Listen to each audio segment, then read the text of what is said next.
Hi everyone, it's Ashley Johnson and welcome back to my home.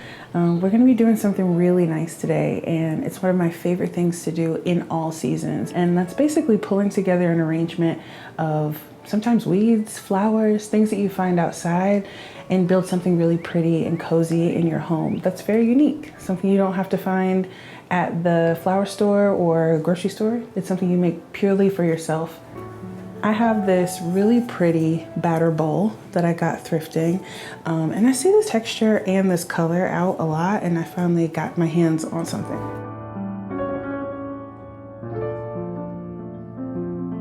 I love secondhand items. I think because they come with age, they come with soul, and honestly, in my experience as a kid, I'm no stranger to things passed down. If you have a lot of siblings, you will always get the thing that comes from another sibling. It could be toys, it could be clothes, it could be some object, but for the most part, I just really like items that are unique and different and feel like they have a sense of time and place. Those items carry with them like story or adventure, or sometimes there's a piece of something that's missing another piece, and I can use my imagination to put those things together. As an adult, I really enjoy doing that in my life, pulling together a table or pulling together, my outfit using items that were made in different time periods, have a sense of age and experience and sort of time to them. And you have the opportunity to give it new life in your space and where you are in time.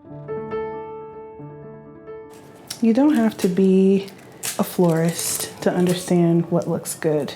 If you like composition and if you like pretty arrangements, that's really all you need. All you need to know is that you like something in order to make something. I started doing this in 2020 actually, because we were stuck in the house and I really, really, really needed to breathe some air that wasn't inside my own home. So I would take walks out on this field, this really, really vast field, and hang out there.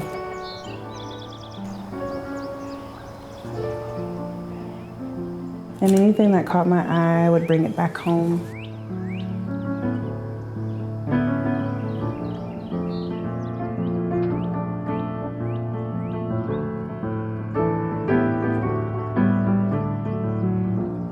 All right, so you just want to build out this nice grid pattern. And I probably should have poured water in it beforehand, but we got a perfect little spout to do that. So I'm gonna get some water in here.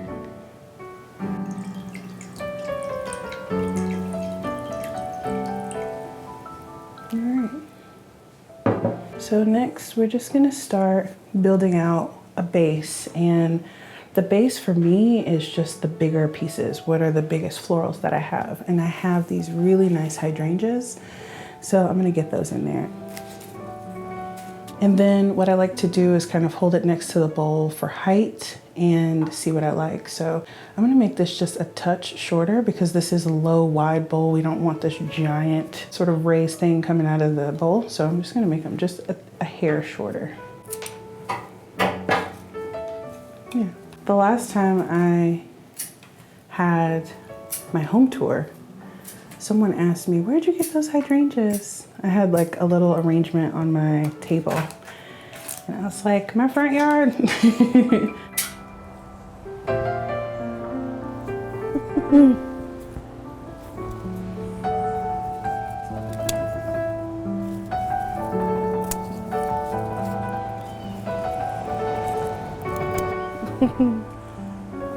That bush sort of belongs to no one and everyone at the same time, so I pluck things from it often, especially when it's cold outside and all the hydrangeas are kind of dead. That really pretty dried hydrangea is so perfect for the fall. Hey, mama. You good? Hey, Maurice. And keeping the leaves sometimes is really nice too. Really pretty textural element.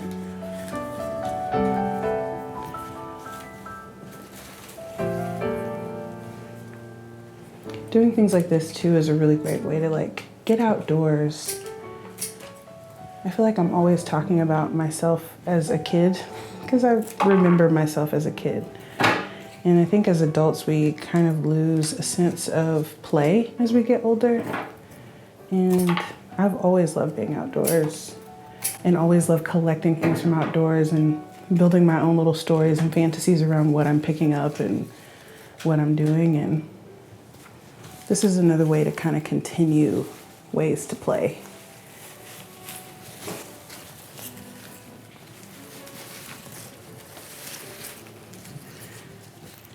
I also do this throughout the year. I keep like shears and a saw. I keep saws and all sorts of things in my car because I never know when I'm gonna come past something that I just want to pick up. I don't really do this on the highway though. I've only stopped once on the highway, but it can be kind of dangerous, so I don't recommend that. But side of the road, if you can park safely, do it.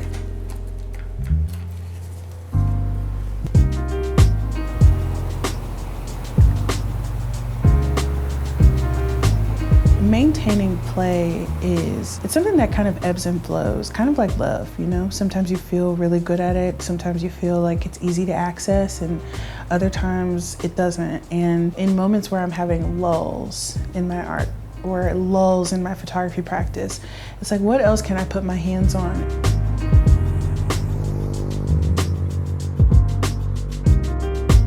And usually that act of moving from a still space in life to a state of question or curiosity. Like curiosity is where play comes from. And if you just follow those threads, like you end up in a state of play, like acting on it is play. It's also nice to have something to do that isn't being on my phone all the time. I do a lot of work in the digital space, and so having something to do with my hands is really meditative. Predictable, not dramatic, easy to think about or not think about, easy to do while you're watching something. It also doesn't have to be perfect. Like, play isn't perfect, you know? It's practice. And sometimes you don't need to practice stuff either. Sometimes you just need to do stuff. So, this is nice. I love these colors. Okay, so we're out of hydrangeas, which is fine. I have a little bit of bushy stuff. So these little white bits are gonna add a lot of visual texture. And I also like that it's a little taller than the rest, so it's not creating this big bush, but just a little bit of structural element. You can also kind of play around with things spilling out too. So I'm gonna create that effect by just putting this in a sideways and letting it kind of drip out of the bowl. I like that. Let's see what it looks like on your side. Ooh, yeah, we're headed in the right direction. I also grabbed a little bit of dried hydrangea. There are heads that we didn't cut off last year, and you're supposed to, like, you know, cut them down, but we didn't, and I like the idea of putting them in there because they match a little bit of what we picked up in the field. So don't be afraid to pick up things that are dry or dead. I think that adds a lot of character too.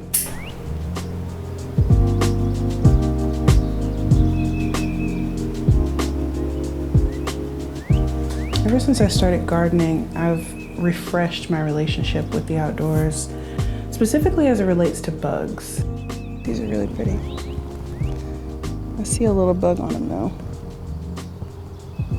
He's living his life, so I'm not gonna interrupt that. When I was a kid, I would pick up roly-polies, worms, spiders, bees, everything. And then as I got older, I got scared. But as I started gardening, I started to develop a better relationship with the ecosystem of insects. And spiders are helpful, and so are ladybugs, and so are worms. So whenever I'm clearing out my plants or making new space in my garden for more vegetables and I see worms just hanging out, I'll just pick them up, put them to the side, then put them back. Hey, buddy. See if we can get him onto a different flower. There we go. We're gonna add some height. Hey, Quee. Hey, girl. My cat's talking to me. So, hey, man. So we're gonna add a little bit of height, which will give this a bit of dimension and excitement. And I found these on the side of the road, which is it's my vibe, man. I will pull my car over in a parking lot for a flower, okay? Anytime, any day.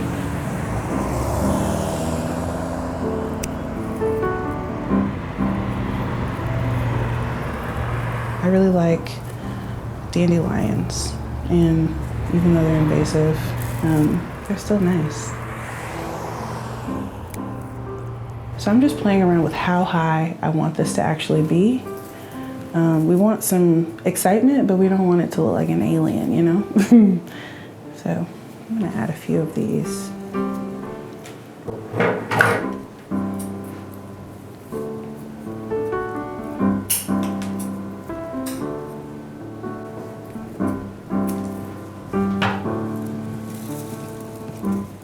Wait, I gotta get you, girl.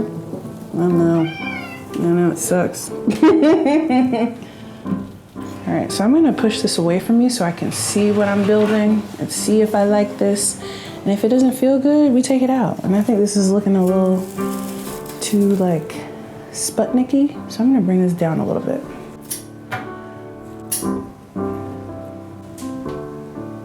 I see a little bug in there. He can stay. When you're foraging for flowers, there's lots of insects that rely on piles of leaves and things like that to make their nests over the winter. So if you are cutting things, make sure you cut a little further up from the bottom of the plant and take what's at the top, not, pull things out from the root. That way you're not disturbing animal life or insect life. You still want to be conscious.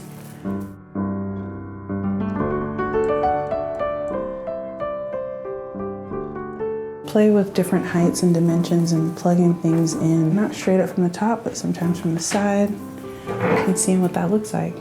If you don't like it, or it looks too busy, or there's not enough of it, add more, take it out, make it shorter, whatever makes you feel good about what you're making.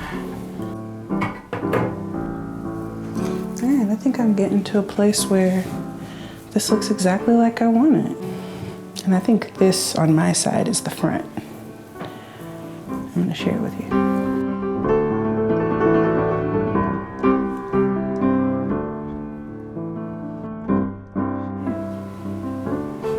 Yeah, I like it.